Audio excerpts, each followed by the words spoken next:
வணக்கம். இந்த வீடியோவில் NVR IP கேமரா CCTV எப்படி இன்ஸ்டால் பண்ணுறது பற்றி பார்க்கலாம். NVRங்கிறது நெட்வொர்க் வீடியோ ரெக்கார்டர். இதில் PLUS NVR உபயோகப்படுத்துகிறோம். இதுக்கு பின்னாடி பார்த்தீங்கன்னா NVRக்கு பின்னாடி ஒரு VGA கனெக்டர் இருக்கும். இது மானிட்டர் கனெக்ட் பண்ணுறதுக்கு, HDMI அவுட்புட், HDMI டிவிக்கு, WAN எத்தர்நெட் கனெக்டர் நெட்வொர்க்குக்கு, USB கனெக்டர், மவுஸு, பென்ட்ரைவ் எல்லாம் கனெக்ட் பண்ணிக்கலாம். ஆனால் வீடியோ இன்புட் கொடுக்குறதுக்கு எந்த விதமான இன்புட்டும் கிடையாது. DVR மாதிரி. DVRங்கிறது டிஜிட்டல் வீடியோ ரெக்கார்டர். இது ஒரு 16 சேனல் DVR. இதில் பார்த்தீங்கன்னா BNC கனெக்டர்ஸ் இருக்கும் வீடியோ இன்புட் கொடுக்குறதுக்கு. இதெல்லாம் அனலாக் கேமரா கனெக்ட் பண்ணலாம். அனலாக் கேமராவில் எந்த ப்ராசஸிங்கும் நடக்காது, எல்லாமே DVRயில் தான் நடக்கும். இது ஒரு அனலாக் கேமரா. இது AHD கேமரா. இதில் ஒரு BNC கனெக்டர் இருக்கும், DC கனெக்டரும் இருக்கும். இது ரா வீடியோ சிக்னல், அதாவது சாதாரண வீடியோ சிக்னலை அப்படியே அனுப்பிச்சிரும். ப்ராசஸிங் எல்லாம் DVRயில் தான் நடக்கும். ஆனால் IP கேமராவில் BNC கனெக்டர் இருக்காது, ஒரு எத்தர்நெட் கனெக்டரும் DC கனெக்டர் இருக்கும். இது எல்லா ப்ராசஸிங்கும் IP கேமரா தான் IP கேமராவுக்கு உள்ளே தான் நடக்கும். அதனால் IP கேமரா எப்போவுமே விலை அதிகம். NVRக்குள்ளே ப்ராசஸிங் கிடையாது. அதனால் NVR விலை கம்மியாக இருக்கும், IP கேமரா விலை அதிகம். இது NVRக்கு பின்னாடி வீடியோ கனெக்ட் பண்ணுறதுக்கான எந்த கனெக்டரும் கிடையாது. அதனால் இது மாதிரி ஒரு ஸ்மார்ட் சுவிட்ச், இது PoEன்னு சொல்லுவாங்க, பவர் ஆன் எத்தர்நெட்.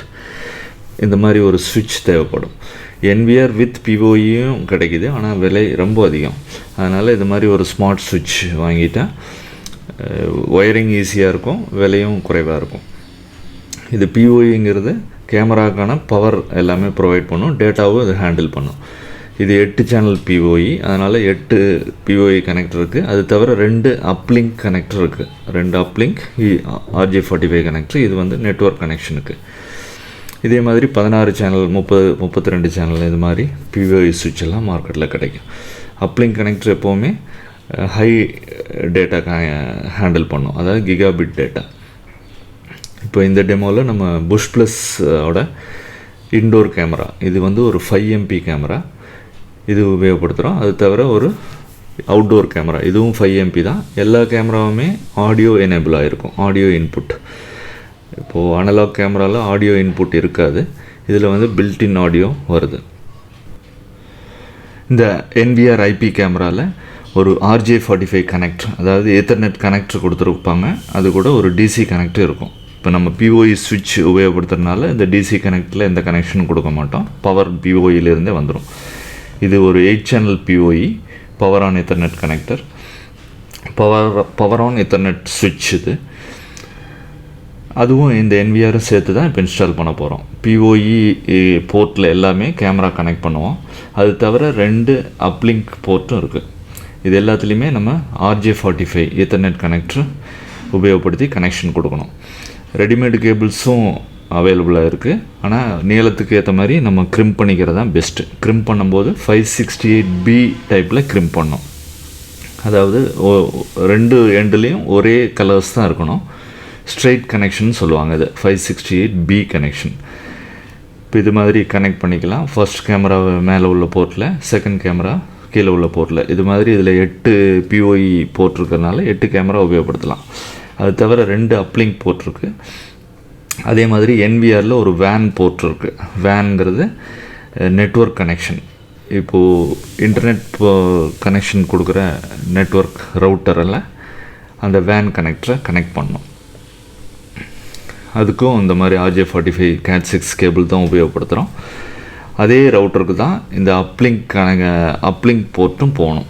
PoE சுவிட்சில் இருக்கிற அப்லிங்க் போர்ட் ஒரு கனெக்டர் கனெக்ட் பண்ணி அதே ரவுட்டரில் கொடுக்கணும். அப்போது NVRும் PoEயும் ஒரே ரவுட்டருக்கு, அதாவது ஒரே நெட்வொர்க்கில் தான் இருக்கணும். அப்போ இதே மாதிரி இன்னொரு PoE உபயோகப்படுத்தினீங்கன்னா அந்த செகண்ட் அப்லிங்க் கனெக்டரில் கனெக்ட் பண்ணிக்கலாம். அப்போது நீங்கள் ஒயரிங் பண்ணுறது ரொம்ப சுலபமாயிரும். இப்போ ஃபஸ்ட் ஃப்ளோரில் 8 கேமரா இருக்குன்னா அங்கே ஒரு சுவிட்ச் வச்சுக்கலாம். அது ஒரே ஒரு ஒயர் தான் கீழே வரும். இப்போ இதுதான் நம்ம கனெக்ஷன் பண்ணுற முறை. எல்லா கேமராவும் PoE போர்ட்டுக்கு கனெக்ட் பண்ணிடுறோம். 8 சேனலில் 8 கேமரா, 4னா 4. இது மாதிரி எல்லா கேமராவும் PoE போர்ட்டில் கனெக்ட் பண்ணிடுறோம். அப்புறம் அதில் தனியாக அப்லிங்க் போர்ட்டுன்னு இருக்குது. PoE சுவிட்சில் அந்த அப்லிங்க் போர்ட் வந்து நெட்வொர்க் ரவுட்டருக்கு போகும். அந்த நெட்வொர்க் ரவுட்டர் தான் நம்மளுக்கு இன்டர்நெட் ப்ரொவைட் பண்ணுது. அது அதே மாதிரி NVRோட வேன் போர்ட்டும் நெட்வொர்க் ரவுட்டருக்கு போகணும். அப்போது ஒரே நெட்வொர்க்கில் தான் PoE கனெக்ட் பண்ணியிருக்கணும், NVRும் கனெக்ட் பண்ணியிருக்கணும். இப்போ இன்னொரு சுவிட்ச் உபயோகப்படுத்தினோம்னா, இப்போது ஃபஸ்ட் ஃப்ளோர் பில்டிங்களோட ஃபஸ்ட் ஃப்ளோரில் ஒரு 8 கேமரா இருக்குன்னா அங்கே ஒரு 8 சேனல் PoE உபயோகப்படுத்தி அங்கே எல்லா கேமராவும் அந்த PoEயில் கனெக்ட் பண்ணிக்கலாம். அப்போ அந்த ரெண்டாவது PoEயில் ஒரு அப்லிங்க் போர்ட் இருக்கும். அந்த அப்லிங்க் போர்ட்டை ஒரே ஒரு RJ45 ஈத்தர்நெட் ஒயர் போட்டு முதல் PoEக்கு கனெக்ட் பண்ணிடலாம். இப்போ முதல் PoE ஆல்ரெடி ரவுட்டரில் கனெக்ட் ஆகிருக்கு. அதனால் இந்த 8 கேமராவும் அந்த நெட்வொர்க்கில் வந்துடும். அப்போது உங்களுக்கு கேபிளிங் மிக சுலபமாயிரும். NVR கிட்ட பார்த்திங்கன்னா ஒரே ஒரு ஒயர் தான் வரும். அதனால் கேபிளிங் ஸ்ப்ளிட்டப் ஆகிறதுனால கேபிளிங் ரொம்ப சுலபமாக இருக்கும். இப்போ NVRக்கான கனெக்ஷன் பற்றி பார்க்கலாம். NVRக்கு பின்னாடி பார்த்திங்கன்னா ஒரு VGA கனெக்டர் இருக்குது. இந்த VGA கனெக்டரை வந்து மானிட்டருக்கு நம்ம கனெக்ட் பண்ணலாம். அது தவிர ஒரு HDMI அவுட் இருக்குது. இப்போது ஒரு HDMI டிவி வந்து இதில் கனெக்ட் பண்ணுறோம். ஒரு HDMI கேபிள் உபயோகப்படுத்தி. இது ஒரு HDMI LED டிவி. அப்போது 4K வரைக்கும் இது சப்போர்ட் பண்ணும். அதனால் எந்த ரெசல்யூஷன் உள்ள HDMI டிவி வேணாலும் கனெக்ட் பண்ணலாம். ஆல்ரெடி நெட்வொர்க்கில் இது கனெக்ட் பண்ணிட்டோம் வேனு. அது தவிர USBயில் மவுஸ் கொடுத்துக்கலாம். பவர் அடாப்டர் கொடுக்கணும் NVRக்கு. கேமரா எல்லாமே வந்து PoE சுவிட்சில் கனெக்ட் பண்ணியிருக்கோம். எத்தனை கேமரா இருக்கோ அதுக்கேற்ற மாதிரி நம்ம PoE சுவிட்ச் வாங்கி அதில் எல்லாமே கனெக்ட் பண்ணிக்கணும். நெட்வொர்க் கேபிள் வந்து அப்லிங்க்கு போகும். இப்போ ஆன் பண்ணால் இப்போது நோ அவைலபிள் ஸ்டோரேஜ்னு காட்டுது. ஏன்னா நம்ம என்ன ஹார்ட் டிஸ்க் கனெக்ட் பண்ணல. இப்போ NVR ஓப்பன் பண்ணிங்கன்னா உள்ள போர்டு ரொம்ப சின்னதாக தான் இருக்கும். ஏன்னா NVRல வந்து ப்ராசஸிங் நடக்கிறதில்ல. எல்லா ப்ராசஸிங்குமே வந்து IP கேமராவே பார்த்துக்கும். அதிலிருந்து டேட்டா ஸ்ட்ரீம் தான் வரும், வீடியோ ஸ்ட்ரீம் தான் வரும். அதனால் NVR எப்போவுமே விலை கம்மி, IP கேமரா விலை அதிகம். இப்போ இதில் 2 கேபிள் இருக்குது. ஒன்று HDD பவர் கனெக்டர் கேபிள், இன்னொன்று SATA கேபிள். ரெண்டுமே கரெக்டாக பொருத்திக்கங்க. இது ஹார்ட் டிஸ்க் வந்து 1 TBலேருந்து 4 TB வரைக்கும் இது சப்போர்ட் பண்ணும். எப்போவுமே WD பர்பிள்ங்கிறத உபயோகப்படுத்துங்க. அப்போ தான் இது CCTVக்கு ஆன ஆக்சஸ் வந்து ஸ்பீடு ஜாஸ்தியாக இருக்கும். இப்போ ஹார்ட் டிஸ்க்கை பொருத்திட்டு க்ளோஸ் பண்ணிவிட்டு மறுபடியும் பவர் ஆன் பண்ணுங்கள். கேமரா ஆட்டோமேட்டிக்காக கனெக்ட் ஆகிடும். இப்போ ரைட் கிளிக் பண்ணி மெயின் மெனு போங்க. மெயின் மெனுவில் அந்த பச்சை கலர் இது கிளிக் பண்ணிங்கன்னா டேட் டைம். இது இப்போது டேட் டைம் கரெக்டாக செட் பண்ணோம். நம்மதை வந்து UTC + 5.30 அதை செட் பண்ணிவிட்டு கரெக்ட் டைம் டேட் செட் பண்ணிக்கோங்க. அடுத்தது சிஸ்டம் டிஸ்பிளே. அதில் பார்த்தீங்கன்னா இந்த டிஸ்பிளே 4K வரைக்கும் சப்போர்ட் பண்ணும். எது வேணால் செட் பண்ணிக்கலாம். டிஃபால்ட் வந்து HD ரெசல்யூஷனில் தான் இருக்கும். 1920x1080ங்கிறது இது HD ரெசல்யூஷன். உங்கள் மானிட்டரோ டிவிக்கு ஏற்ற மாதிரி அதை செட் பண்ணிக்கலாம். அடுத்து சிஸ்டம் அக்கௌண்ட். அதில் போயிட்டு பாஸ்வேர்டை சேஞ்ச் பண்ணிக்கங்க. ஏன்னா இது நெட்வொர்க் கேமராங்கிறனால பாஸ்வேர்டு ஸ்ட்ராங்காக தான் இருக்கணும். அதனால் இதில் பாஸ்வேர்டு சேஞ்ச் பண்ணி ஓகே கொடுத்துக்கோங்க.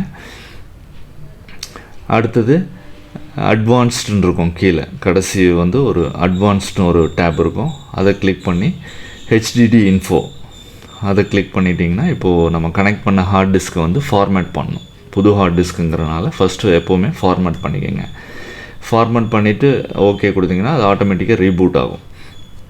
நெக்ஸ்ட்டு அட்வான்ஸ்டு டிஜிட்டலுக்குள்ளே போனீங்கன்னா இதில் டிஜிட்டல் சேனல்ஸ் எல்லாம் காமிக்கும். இப்போ இதில் உள்ள கேமராஸ் எல்லாமே இது லிஸ்ட் ஆகும். அதில் நம்ம IP அட்ரஸ் வேணால் அது சேஞ்ச் பண்ணிக்கலாம். எந்தெந்த கேமரா கனெக்ட் ஆகிருக்குன்னு இதில் காமிக்கும். நம்ம IP அட்ரஸை சேஞ்ச் பண்ணிக்கலாம். இப்போ நான் IP அட்ரஸ் எல்லாம் சேஞ்ச் பண்ணுறதுக்கு முதல்ல கேட்வே IPன்னு இருக்குது. அது நம்ம தெரிஞ்சுக்கணும். ரவுட்டரோட கேட்வே IP. அதுக்கு நம்ம ஆண்ட்ராய்டு மொபைலை உபயோகப்படுத்தி அதில் எந்த வைஃபையில் கனெக்ட் பண்ணியிருக்கோமோ அதே வைஃபையில் தான் நம்ம ஆண்ட்ராய்டு மொபைலும் கனெக்ட் ஆகிருக்கணும், சேம் நெட்வொர்க்கில். இப்போது இது செட்டிங்ஸில் போய் பார்த்தீங்கன்னா எந்த வைஃபையில் கனெக்ட் ஆகிருக்கோ அதனோட அட்வான்ஸ்டு கீழே பார்த்தீங்கன்னா கேட்வே IP காமிக்கும். இப்போ 192.168.1.1 இதுதான் கேட்வே IP. கீழே பார்த்தீங்கன்னா சப்நெட் மாஸ்க்னு இருக்கும் 255.255.255.0, அதாவது கடைசி டிஜிட் மட்டும்தான் சேஞ்ச் ஆகுது. மேலே பார்த்தீங்கன்னா ஐபி அட்ரஸ் 0.2 இருக்குது, அது வந்து என்னோடய ஃபோனோட ஐபி அட்ரஸ். இது முதல் 3 டிஜிட் கரெக்டாக இருக்கும், கடைசி மட்டும்தான் மாறும். இப்போது ரைட் கிளிக் பண்ணி மெயின் மெனுக்கு போங்க, அதுக்குள்ளே நெட்வொர்க் இருக்கும், அதை கிளிக் பண்ணிட்டீங்கன்னா அதில் டிஹெச்சிபி எனேபிள்னு இருக்கும். நார்மலாக அது டிஹெச்சிபி எனேபிளில் தான் இருக்கும். இப்போ டிஹெச்சிபி எனேபிளாக இருந்தால் ஐபி அட்ரஸ் ஆட்டோமேட்டிக்காக ரவுட்டர் கொடுத்துரும். எது ஃபஸ்ட் கனெக்ட் ஆகுதோ அதுக்கேற்ற மாதிரி ஐபி அட்ரஸ் கொடுத்துரும், ஆட்டோமேட்டிக்காக உங்கள் கேமரா வந்துடும். இப்போ நீங்கள் ஐபி அட்ரஸ் சேஞ்ச் பண்ணால் மட்டும்தான் அந்த டிஹெச்சிபி டிசேபிள் பண்ணணும். இப்போ டிசேபிள் பண்ணிங்கன்னா கீழே உள்ள க்ரே ஆனது எல்லாமே எனேபிள் ஆகிரும். அப்போ நீங்கள் ஐபி அட்ரஸ் சேஞ்ச் பண்ணிக்கலாம். இப்போது நான் என்னோடய என்விஆரோட ஐபி அட்ரஸ் 192.168.1.100 செட் பண்ணுறேன். அடுத்து ரைட் கிளிக் பண்ணி சேனல் செட்டுன்னு இருக்கும் கீழே. இது டிஸ்பிளே, இதில் டிஸ்பிளே வந்து எல்லாமே எந்தெந்த கேமரா கனெக்ட் ஆகிருக்கோ சர்ச் கொடுத்திங்கன்னா எல்லாமே லிஸ்ட் ஆகிடும். இப்போ நம்ம 2 கேமரா தான் கனெக்ட் பண்ணியிருக்கோம், அதனால் 2 மட்டும்தான் காமிக்குது. இப்போ இது கனெக்டட் கேமராவை கிளிக் பண்ணி ஐபி அட்ரஸ் வேணும்னா சேஞ்ச் பண்ணிக்கலாம். இது டிஹெச்சிபி டிசேபிள் பண்ணியிருந்தால் மட்டும்தான் மாற்ற முடியும். ஃபர்ஸ்ட் கேமரா வந்து 192.168.1.150 மாற்றிருங்க. Second camera 151 மாற்றிருங்க. இப்போ இது ஐபி அட்ரஸ் செட் பண்ண வேண்டாம்னு நினச்சிங்கன்னா டிஹெச்சிபி எனேபிள்லேயே விட்டுருங்க. அது ஆட்டோமேட்டிக்காக ரவுட்ரு வந்து ஒவ்வொரு தடவை ஆன் ஆகும்போது அதுவே அசைன் பண்ணிவிடும் ஐபி அட்ரஸ்ஸை. ஆட்டோமேட்டிக்காக உங்களுக்கு கேமரா டிஸ்பிளே ஆகிடும். நிறைய டிவைஸ் இருக்கும்போது உங்களுக்கு ஐபி அட்ரஸ் சேஞ்ச் ஆக வேண்டாம்னு நினச்சிங்கன்னா இந்த மாதிரி பண்ணிக்கோங்க. அடுத்தது அட்வான்ஸ்டில் போய் வெர்ஷன் கிளிக் பண்ணிங்கன்னா இதில் ஒரு சீரியல் நம்பரு காமிக்கும், ஒரு QR கோடு காமிக்கும். இது வந்து மொபைல் ஆப்புக்கு. உங்கள் மொபைல் ஆப்பில் QR கோடை ஸ்கேன் பண்ணிங்கன்னா இது ஆட்டோமேட்டிக்காக அந்த அப்ளிகேஷன் டவுன்லோட் ஆகும். இது XMIங்கிறது தான் அப்ளிகேஷன். அதை இன்ஸ்டால் பண்ணிக்கோங்க. XMI இன்ஸ்டால் பண்ணிவிட்டு ஓப்பன் பண்ணிவிட்டு கீழே வந்து லெஃப்டில் லோக்கல்னு இருக்கும், அதை டச் பண்ணிங்கன்னா இது அக்ரி இது கேட்கும், அது அக்ரி கொடுத்துருங்க. டாப்பில் ப்ளஸ் சிம்பிள் இருக்கும், அதை ப்ளஸ் பண்ணிங்கன்னா டிவைஸ் ஆட் பண்ணுறது. NVR உபயோகப்படுத்துகிறோம், அதனால் NVR செலக்ட் பண்ணுங்கள். இப்போ சீரியல் நம்பர்னு இருக்கும், ஐபின்னு இருக்கும். சீரியல் நம்பரை செலக்ட் பண்ணிவிட்டு சீரியல் நம்பருக்கு அகெயின்ஸ்டாக ஒரு QR கோட் ஸ்கேனிங் இருக்கும், அதை டச் பண்ணிங்கன்னா மறுபடியும் QR கோட்ஸ் அதே QR கோடை ஸ்கேன் பண்ணுங்கள். ஆட்டோமேட்டிக்காக உங்கள் சீரியல் நம்பர் என்ன பாஸ்வேர்டு கொடுத்தீங்க எல்லாமே ஆட்டோமேட்டிக்காக அப்ளிகேஷனுக்கு அப்லோட் ஆகிடும். இப்போ உங்கள் NVR வந்து ஆன்லைனில் வந்தாச்சு. இப்போ ஆன்லைன் காமிக்கும். 2 கேமரா தான் கனெக்ட் பண்ணியிருக்கோம், அதனால் எந்த கேமராவோ அதை டச் பண்ணி அதை பார்த்துக்கலாம். எங்கேருந்து வேணால் பார்க்கலாம் மொபைலில் இருந்து. நன்றி, வணக்கம்.